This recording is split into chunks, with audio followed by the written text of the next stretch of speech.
Here's another one. So let's go. This is somebody who, this really makes me laugh. It really makes me laugh when somebody calls in, hello, Matt, I've been following you for years. I followed Christopher Hitchens. I followed Richard Dawkins, Sam Harris, etc., etc., etc.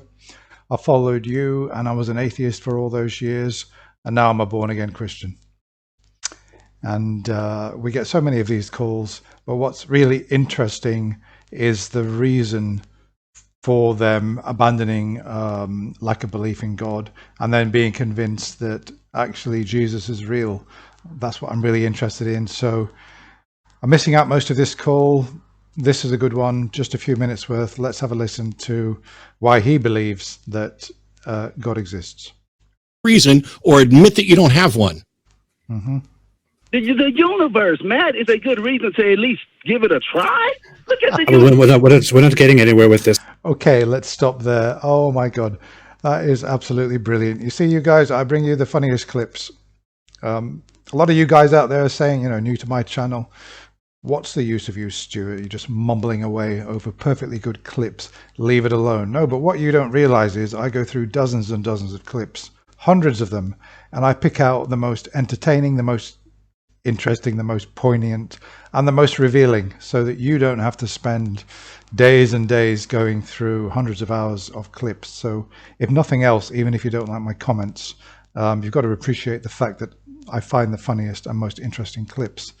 So let me stop praising myself just for a moment. I've got to find the next part of this video, so just give me a moment, please. Okay, so what happened was Apostate Prophet replied to that, and he said that with something extraordinary, he would not necessarily think that it had a supernatural explanation. And that's fair enough. It's a good point.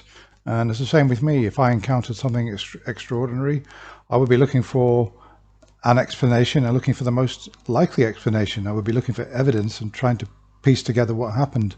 And if I couldn't piece together what happened, then I would just have to say, I don't know, it's unexplained, but I would not leap to a God. Now, the funny thing about that is that the caller said, when Matt said, what's your reason for believing in God?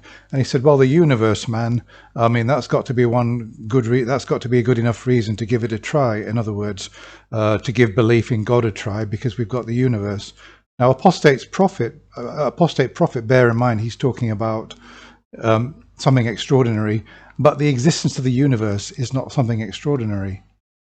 So it's not something which transgresses the laws of physics. It's not one, a big miracle or something like that. The existence of the universe is not something which is extraordinary.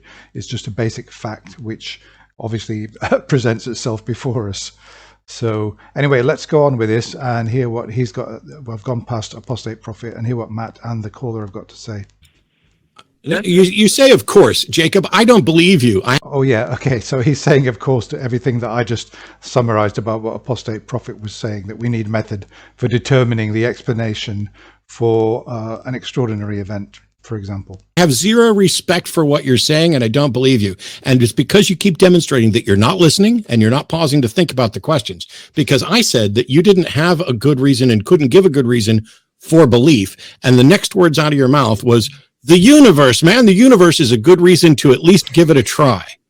Well, that's not a reason for belief. It's insulting to suggest that other... So bear in mind that this is somebody who spent years listening to Christopher Hitchens, Richard Dawkins, Matt Dillahunty, etc., the cream of atheism on YouTube. And now the reason that he's become a born-again Christian is, well, the universe, man, it's got to be a good enough reason to give it a try. Oh, you've got to laugh, haven't you? Other people haven't given it a try. I gave it plenty of tries, and then I began to learn how evidence works and what the burden of proof is.